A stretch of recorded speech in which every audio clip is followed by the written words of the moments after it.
কইছিলাম কি তোরে না আমার ভাল লাগে। দেখ তোর ভাল লাগা আইসে পেটে ভাত নাই ও আইসে ভাল লাগা লয়া এক কাম কর যত সব ফালতু কথাবার্তা। আচ্ছা হুন না, আমি কইছিলাম কি এই মাসের বেতনটা ফায়া তোরে আমি বিয়া করুম, তুই কি কস?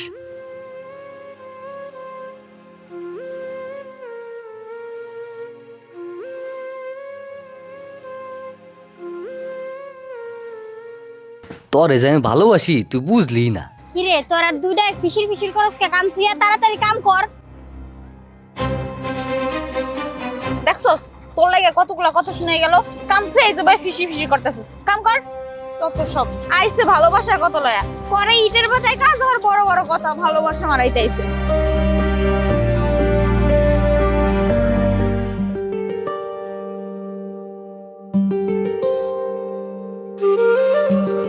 আব্বা হনো না, তোমার একখান কথা কই। ওই যে দেখো চুল লম্বালো যে ছেলেটা নাই যে, ও না আমার এক্সের বিয়ার কথা কয়। ও খালি কয় আমারে নাকি ভালোবাসে, আমার নাকি বিয়া করবে। আবার এটাও কইছে যে এই মাসে বেতন পাওয়ার পর নাকি আমারে বিয়া করবে। এখন তুমি কও, এদিকে আমরা গরিব মানুষ, সংসারটা চলে না, তাছাড়া আম্মা অসুস্থ, আমারেও ডাক্তার দেখান লাগবে, কতগুলা টাকা। এর ভিতরে আবার ওই ভালোবাসা টালোবাসার কথা কয়। আমার না এটি বিরক্ত লাগে আব্বা। আরে মা, আমিও তো কিছুটা বুঝি। ওই ছেলেটা আমারও কয়েকদিন বলছে, আর তাছাড়া ছেলেটার আচার আচরণ তো খারাপ দেখি না, ভালোই মনে হয়। আব্বা তুমি এটা কি কইতাছো? তার মানে বলতে চাইতাছো যে আমি এই ইটের বাটায় যে কাজ করে এই পোলাটারে বিয়া করবো? দেখো আব্বা, আমার ছোটবেলা থেকে অনেক বড় স্বপ্ন ছিল যে আমি পড়ালেখা করে একটা ভালো একটা পোলারে বিয়া করবো, আর তুমি এখন এই কথা কইতাছো? মারে, লেখাপড়া করবি, কিন্তু দেখ তোর মাও অসুস্থ, অনেক টাকা পয়সা তার ওষুধ কেনার ব্যাপারে খরচা হয়। আর যে কাজগুলো আমরা করি এই কাজ করে সংসারই চলে না, তো পড়ামু কেমনে বল?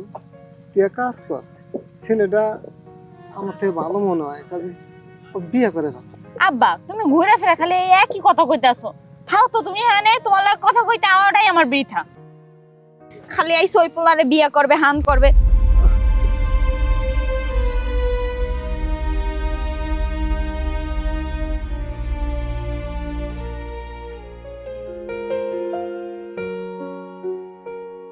আচ্ছা রাজু, তোর একখান কথা দিলামো। ও কি কথা ক? তুই কি সত্যি আমারে ভালোবাসিস? হরে, তোরে তো আমি ভালোবাসি। একটা কথা কি জানোস, মন যারে চায় তার লগে দুঃখে থাকলেও শান্তি আছে, আর মন যারে চায় না, যারে সহ্য হয় না, তার লগে রাজপাশে থাকলেও শান্তি হয় না। আর মনের বিরুদ্ধে যায় কি কেউ বাঁচতে পারে তো? আচ্ছা রাজু, তুই আমারে বিয়া কইরা আমারে নিয়ে সুখে শান্তিতে থাকতে পারবি? দেখ এই ইটের বাটায় কাজ কইরা কয় টাকা বেতন পাই, তা দিয়ে সংসার চালাইতেই কষ্ট হয়। তারপরে তুই আমারে কইতাছিস তুই নাকি আমারে ভালোবাসিস, আমারে নাকি বিয়া করবি, আমার লইয়া সংসার করবি। এটা কি কখনো সম্ভব ক? তাছাড়া দেখ তুইও গরিব মানুষ, আমিও গরিব মানুষ, আর এই ইটের বাটায় কাজ করে তুই কি সংসার চালাইতে পারবি?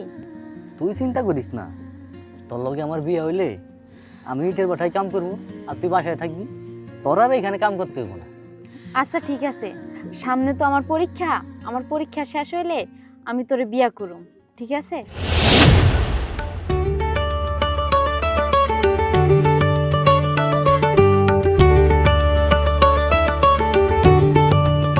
মা, তোমার এখন কথা কই। কিরে বাজান, কি কথা বলবি বল। মা, তোমার এনে কষ্ট হয় তাই না, এই রোদের ভিতরে এমনি ইট ভাঙতে? না রে বাজান, আমার কোনো কষ্ট হয় না। তোর বাবা যদি থাকতো তাহলে আজকে আমার এখানে কাজ করতে হইতো। বাজান তুই কোনো চিন্তা করিস না, আমি সুন্দরভাবে কাজ করতেছি। আচ্ছা মা শুনো, তোমার একখান কথা কইতেছিলাম। ওই যে আমাকে ইট ভাটায় কাম করে সুমাইয়া নামের একটা মাইয়া আছে না, সুন্দর কইরা। হ আমি চাইছিলাম কি আম্মা ওই মায়াডারে বিয়া করুম, ওরে বিয়া করলে তুমি বাইতে থাকলা, আমি আর ওই কাম করলাম, তাহলে তোমার আর এখানে রোদের ভিতরে কষ্ট করতে হবে না। তুমি কি কও? হরে বাজান, আমিও তোর ওই কথাটাই বলতে চাইছিলাম। সুমাইয়া নামের মেয়েটা অনেক ভালো, আমারও ভালো লাগে। তবে ওই মাইয়া কি তোর বিয়ে করতে রাজি হইব, তার বাবা মা রাজি হইব কিনা জানি না। তবে ওই মেয়েরা আমার ঘরে বউ কইরা নিলে আমার ঘরটা আলোকিত হইতে রে বাজান, তোর সাথে মানাইতো। আব্বা ওই যে আমাকে ইটের চল ভাটায় যে বাজার। কাজ করে না রাজু, ওই যে চলে এসে। আরে আসসালামু আলাইকুম চাচা। ওয়ালাইকুম আসসালাম। আপনারা আসছেন? আপনারা গরিব মানুষ, আসেন আসেন। ভাই সাহেব, আপনি কি কইতেছেন? আপনি গরিব, আমরা কি বড় লোক? আমরাও তো গরিব মানুষ। চলেন ভাই সাহেব, চল বাবা। হ্যাঁ আমা চলো। বেয়াই সাহেব, আপনার কাছে আইছি আপনার মাইয়াটারে আমার বাড়ির বউ কইরা নিতে। হ্যাঁ বিয়ান সাহেব, আমি সবকিছু শুনছি, আর ছেলেকেও তো আমি ভালোভাবে জানি। ছেলে কেমন আমি ভালো করে বুঝি।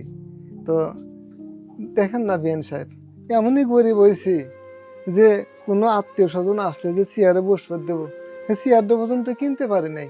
বাধ্য হয়ে দেখেন এই চইয়ের উপরই আমি বসতে দিছি। তো যাই হোক, ইটের ভাটার টাকাটা পাইলে একটা ব্যবস্থা করা যাবে আর কি। মা চাচা যা কইছে ঠিকই কইছে। আমিও কই কি, আমি তো এই মাস ইটের ভাটায় কাম করছি, অনেকগুলা ইট জমা হয়েছে। তা ভাবছিলাম কি ইটগুলা বেচতে বললে তাহলে আমার তো কিছু টাকা হইতো। বাইরে বন্ধু বান্ধব আছে, এলাকার পোলাবাইন আছে, হ্যাঁ করে তো দাওয়াত করে খাওয়াইতে হয়, তাই না? হর বাজান, তুই ঠিক কথাই কইছস। বিয়ে শাদির ভিতরে খালি হাতে নামলে হয় না। আর মাজন বলছে আগামী সপ্তাহে টাকা দিব, আগামী সপ্তাহে টাকা দিলে তারপরে না হয় ফাইনাল কথাটা বলি। বাজান কি বলস? হ্যাঁ ঠিকই কইছেন বিয়ান সাহেব। বাবা রাজু যে কথা বলছে, আমরা গরিব মানুষ, আমাদের কাছে নগদ কোনো টাকা পয়সা থাকে না। আমাদের এই ইটে ভাটার টাকা ছাড়া কোনো গতি নাই বিয়ান সাহেব। টাকাটা পাওয়ালেই তারপরে আমরা বিয়ে শাদীর ব্যবস্থা করি। তো আপনিও কিছু টাকা হাতে নেন, আমরাও নিই, তারপরে না হয় বিয়েত নেন। কি বলেন ভাইজান? আচ্ছা ঠিক আছে বিয়ান সাহেব, এটাই করা যাক।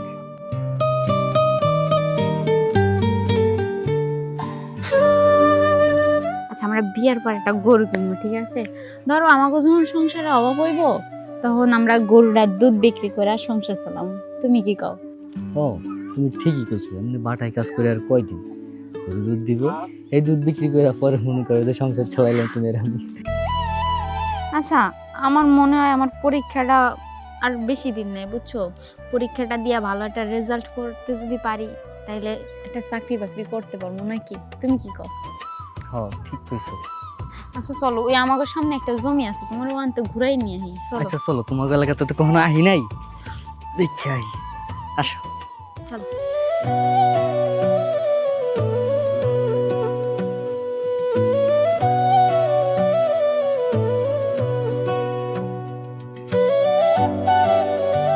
আরে কি হয়েছে দেখি। ইসরে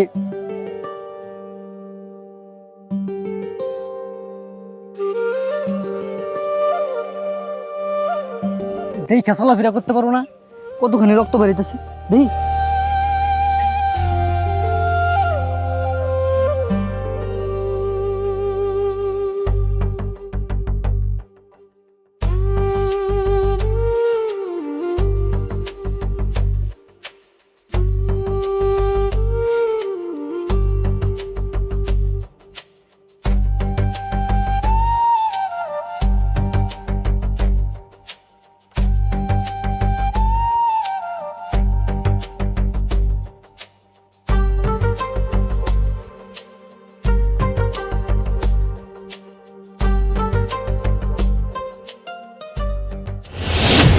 ও চাচা, আমার এক কাপ চা দিও তো। স্যার আপনি এখানে? আপনারে অনেক জায়গায় খুঁজছি, পাই নাই। আমার না একখান কথা ছিল আপনার লাগে। কি কবি ক? ওই কইতে চাইছিলাম আমার 5,000 ইট বানানো হয়ে গেছে, আমার বেতনটা যদি দিতেন ভালো হইতো। নতুন নতুন এখন না কাল পরশু নিজ যা। স্যার কাল পরশু না এখনই দিতে হইব, কারণ আমার পরীক্ষার ফি আছে, তো পরীক্ষার ফিটা দিতে হইব। আর আপনি যদি এবার ঘোরাঘুরি হরেন তাহলে কেমন হইব কন? আপনি টাকাটা দেন, আমি পরীক্ষার ফি দিতে যাবো। কি বাটায় কাজ করে আবার পড়ালেখা করস? তোর পরীক্ষার ফি দিতে হইব? টাকা পয়সা না থাকলে আমি কইতে দিব? মাল পাঠাইছি, টাকা দিব তারপর দিব, এখন দিতে পারবো না। যা, বাটায় কাজ করে ছোট লোক ফকির নিয়ে আবার পড়ালেখা আছে। যা যা, টাকা নাই কইতে দিব আমি? সাইরিছে যা যা যা, কাজ কর, ভালো করে কাজ কর, যা, টাকা সময় মতো দিব না।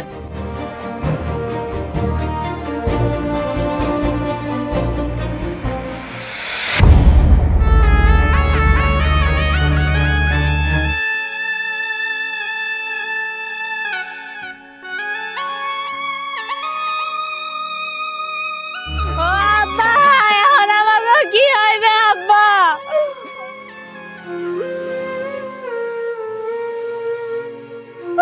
আব্বা 10,000 ইট বানাইছি, সাহেব একটা টাও দেয় নাই। আমি টাকা চাইতে গেছিলাম, সাহেব কইতেছে যে কাল পরশু দেবে, কিন্তু সাহেব যে এইভাবে পলাই যাবে আমরা তো কোনোদিন ভাবতে পারি নাই। আব্বা আমাকে এখন কি হইব আব্বা?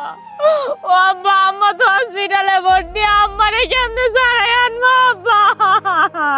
ভাই তোরে মনে হয় আর আমি লেখাপড়া করাইতে পারুম না, কত কষ্ট করে ইটগুলা বানাইছিলাম। ভাই তুই কান্দিস না।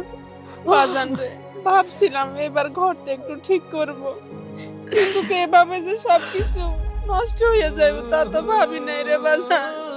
বাজান তো পালাইয়া গেছে, কি করবো, কিভাবে চলবো? ঘরে একটা চাউলও নাই। আম্মা,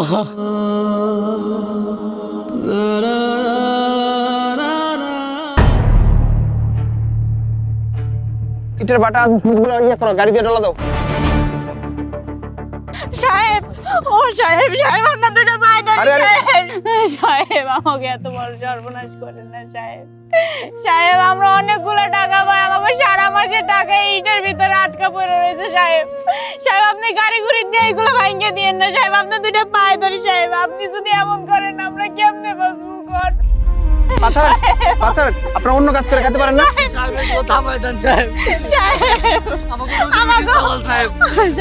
আপনার কথা শুনেন, দেখেন সব ইট ধ্বংস করা শেষ। আমাদের বাসা- শুনেন আমার কথা শুনেন, সব ইট ধ্বংস করা শেষ। আপনার অন্য কোনো কাজ থাকলে ওগুলো করেন, এইসব কাজ কাম বাদ দিয়ে আপনার অন্যান্য অনেক কাজ আছে, এগুলো কেন বানাইতে আসছেন আপনারা? যান, আপনারা অন্য কাজ করেন, যান। সাহেব শুনেন না সাহেব, সাহেব শুনেন না সাহেব।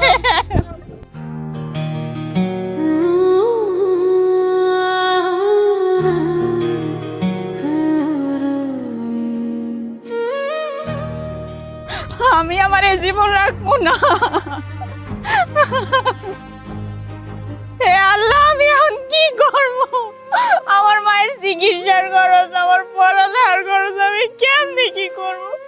সংসারটা কেমনে চালাবো? ঘরে একটা চাউল নাই, আমি কি করব? এই জীবন আর যেতে পারে যাও ভালো। আমি আর এই জীবন রাখবো না। সুমাইয়া, কি করতেছস তুই? তুই কি পাগল হয়ে গেছিস? সাইরা দে রাজু, তুই আমারে সাইরা দে, আমি এই জীবন রাখবো সুমাইয়া, না। সুমাইয়া এরকম করিস না সুমাইয়া। যাকে বলেছিল এটাই হয়েছে। মরে গেলে কি সবকিছু সমাধান হইব? তুই যদি এমনি ভাঙ্গা পড়স তাহলে কি হইব? আমি তোর পাশে আছি সুমাইয়া, আমাকে আবার উঠা দাঁড়াইতে হইব। তোর লেখাপড়ার খরচ সব আমি চালাবো। তুই এরকম পাগলামি করিস না সুমাইয়া, আমরা আবার উঠা দাঁড়াবো, আবার আমরা কাম করবো। তুই এরকম ভাঙ্গা পড়িস না। একটা কথা কি জানিস রাজু, এই গরিবের দুঃখ বোঝার মতো না কেউ নাই। দেখ, টাকার জন্য মালিকে পলাইছে, মহাজনে পলাইছে, কিন্তু আমরা গরিব মানুষ, আমরা কার কাছে যাবো? আমরা কার কাছে বিচার চাবো? এই ইটের ভাটায় কাজ করে তো আমাকে সংসারটা চলতো, কিন্তু মহাজনে যে এমনটা করবো এটা তো আমরা বুঝতে পারি নাই। দেখ, কত মানুষ খাইয়া না খাইয়া দিনের পর দিন কাজ করতেছে, এগো বেতনটা পর্যন্ত দেয় নাই। তাহলে ক, আমাকে গরিবের বিচার কেডা করবো? তুই নিজেই ক। সুমাইয়া রে, আমাকে গরিবের দুঃখ বোঝার কেউ নাই, আমাকে যে সান্ত্বনা দিব এমন কেউ নাই। আমাকে নিজেরটা নিজে আমার উঠা দাঁড়াইতে হইব, শক্ত হইতে হইব। চল, তোর পাগলামি করিস না, ওঠ, আয়।